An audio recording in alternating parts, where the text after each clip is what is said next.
Breaking news! Pasabog na revelasyon. Eloy Bugris inilabas na ang di umano'y kabit ni Senator Joel Villanueva. Narito ang buong detalye.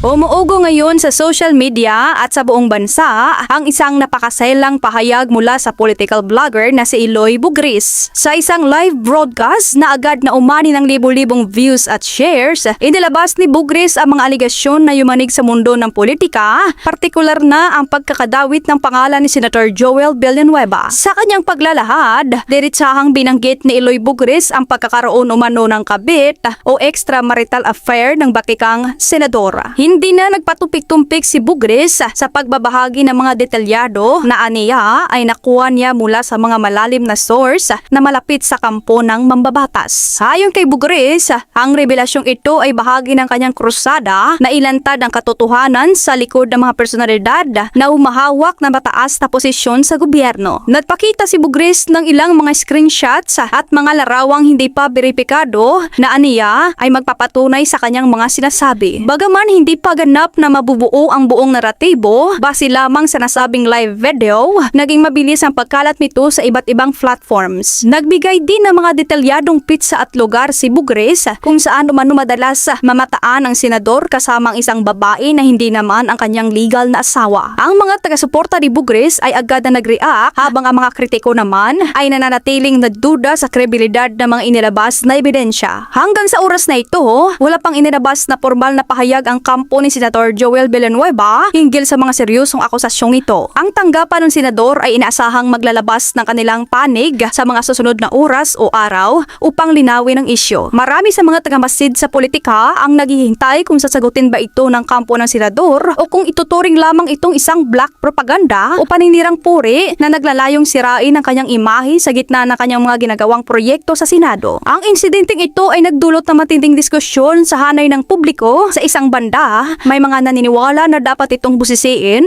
dahil sa implikasyon nito sa karakter ng isang public official. Sa kabilang banda, marami rin ang nagbabala na maging maingat sa pagtanggap ng impormasyon lalo na't wala pang kumpirmasyon mula sa kinauukulan. Samantala, nananatiling mainit ang usapin sa mga comment section sa iba't ibang news pages. Patuloy na subaybayan ng aming news team ang karagdagang detalye sa usaping ito habang hinihintay ang opisyal na tugon mula sa panig ni Senator Villanueva. Para sa mga susunod pa update sa mainit na balitang ito, manatiling nakatutok dito sa Pinas News File. At para sa karagdagang detalye, narito at panoorin natin ang full video. Tapos ining si Joel, aring kabit ni Joel. Good morning, everyone. I'm Angelica Diaz Barberal. I'm 26 years old.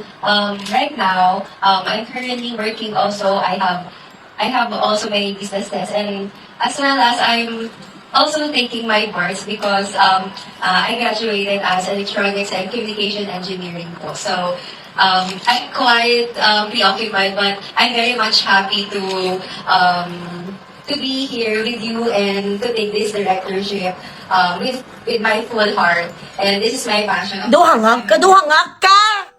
Can't you talk properly? Sa isa ka fresh grad, 26 years old, na nanalo lang sa isa ka beauty pageant, how the were you able to buy in Fortuner Toyota? How the do you have a huge condominium? How the do you have businesses? At ito ang mga luxury items siya ho kirida ni Joey Villanueva.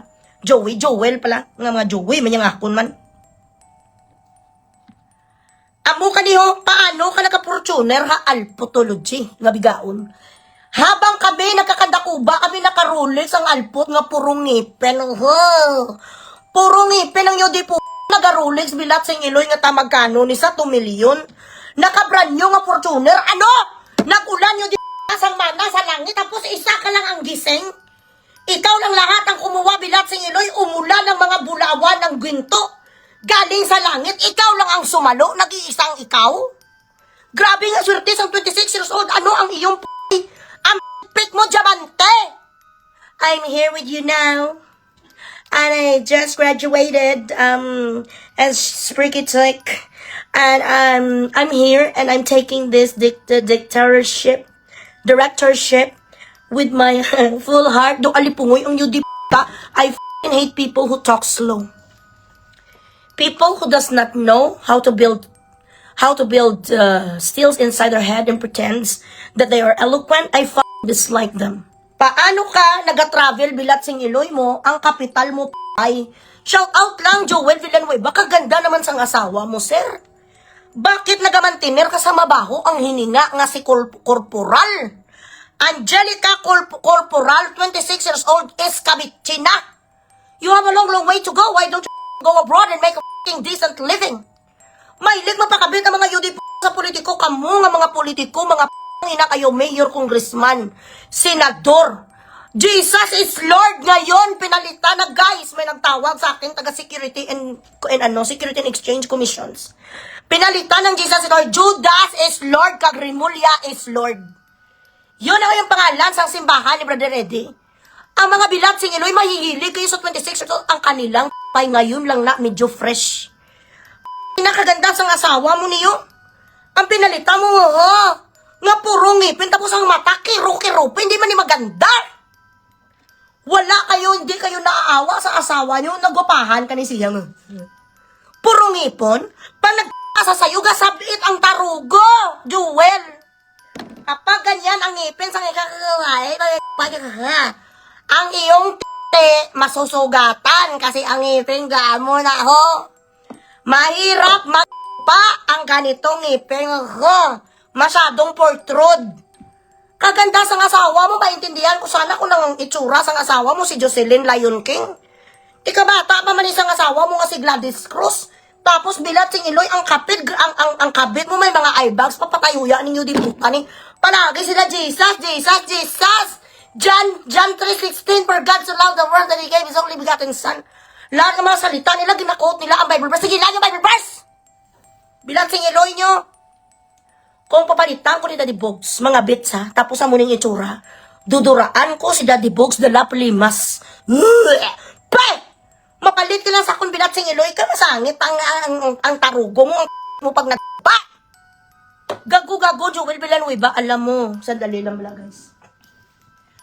Joel Villanueva, presenting the dialogue, the speeches, the declamation of the morale, the brother from heaven, Joel Villanueva, ang nagbigay sa atin ng pag-asa at naglinlang sa atin na pinaasa tayo na ang Pilipinas ay merong laban sa mga korupsyon. Mr. President, ang mga Pilipino ay kailangan ng ating tulong. Bakit natin tinitingnan lamang ang mga malalita, Mr. President? We've made an oath to our Constitution, Mr. President, that we will fight for the corruptions, Mr. President. Pero, itong nangyayari ngayon, Mr. President, I am taking this privileged speech in order for my colleagues to take actions to fight for corruptions na nangyayari ngayon sa aking bansa, Mr. President. Hindi maatim ng aking puso, Mr. President, ang pang-aapi ng kapwa Pilipino, Mr. President. Nakasaad dito sa ating Constitution, Mr. President, that the interest of the Filipino people should be the number one priority of our government. Pero, bakit, Mr. President? Ngayon, itong mga anomalya sa flood control, hindi natin napubuksan, Mr. President. Hindi natin napag-uusapan sa plenaryo, Mr. President. I would like to call out my colleague and Filipino people. Why do we ignore poverty, uneducation, unemployment? Bakit ganito, Mr. President? You di pang-dialog mo. Joel Villanueva, bilat sing Iloy, pati ako maluwa-luwa ang mata ko. Pati ako, mapatay ko bilat sing Iloy sang isprekitek. Naka-emote ko habang nakikinig ko sa declamation sang gago. Kasi akala ko sincere. Ang bilat sing Iloy, behind those ina monologue ay isang tao pala nga ginatot si Angelique Corporal sang Bulacan. Niloloko mo ang asawa mong maganda. Gago ka. Praise the Lord, hallelujah. Ang sinasabi sa ating Biblia, mga kapatid, dito tayo sa salita ng Diyos, mga kapatid. Ako, ang inyong pastor, Brother Eddie Villanueva, na nagsasabi sa inyo na ang tao ay hindi lamang nabubuhay sa tinapay o ulam, o bigas, o kanin, pero sa bawat salita ng Panginoon na lumalabas sa kanyang bibig. Walang sinuman ang makapagtawag sa Panginoon pagdating ng panahon. Panginoon, Panginoon! Ako po ay tulungan nyo. Hindi lang ang isang tao nabubuhay sa kanyang mga ginagawa dito sa lupa, kundi ang pagsunod sa salita ng Diyos. Praise the Lord! Hallelujah! Alive, alive, alive for you ka! Pilatsing iloy nyo para yung kayo magamamay kabit! Ginagamit yung Panginoon, masahol pa kayo mga yudi kayo sa baboy. Masahol pa kayo sa lahat ng iskameres sa buong mundo. Kayo ang mga magnanakaw sa Pilipinas, kulto! Ang Jesus is Lord, Judas is Lord na ngayon. Kaya kung sino pa nandyan sa kuno, Jesus is Lord, hindi na Jesus is Lord, guys. Judas is Lord. Hallelujah! Praise the Lord! Ako ay nagdadasal sa inyo, Panginoon, na pagbigyan niyo ang aming mga hinaing, kaming mga anak niyo na nandito sa lupa. Ang lahat na may mga sakit pumunta dito sa harapan ng entablado, at para kayo na pagaling. Ang mga hindi makakalakad ay makakalakad. Ang hindi nakakakita ay makakakita. Bilat sa inyo, grabe nga kung tasa yun, di puta, akala mo propeta. Yung pala, ang mga patay huya, nag-acting lang. Puro lahat yung acting. Putangina nyo. May mga iyak-iyak pa si Brother Eddie. Ang kabit pala nasa Taiwan. Bilat sing Iloy. Wala silang takot kay Kristo. Bilat sing Iloy. Wala silang takot kay Kristo. Takot sila kay Rimulya. Natatakot. O saan na ngayon Rimulya? Uy, gago. Nga pugita. Nga maliit din. Nasaan na ng kaso ni Jowa? Lutong-luto ng kaso niya, sir. Hinog na, sir. Kasi sabi mo, you just needed 2 weeks of time and it's over 2 weeks already. So where's the fucking case of plunder? Against Joel, you are going to lose your fucking integrity. The very slim thread of integrity that you're supposed to have is about to lose. Well, everybody knows that you are an immoral person, but we would love to see the thing that you've been cooking for Villanueva. Maraming salamat po sa panonood. Manatiling nakatutok lamang dito sa Pinas News File para sa mga susunod na balita na ating tatalakayin.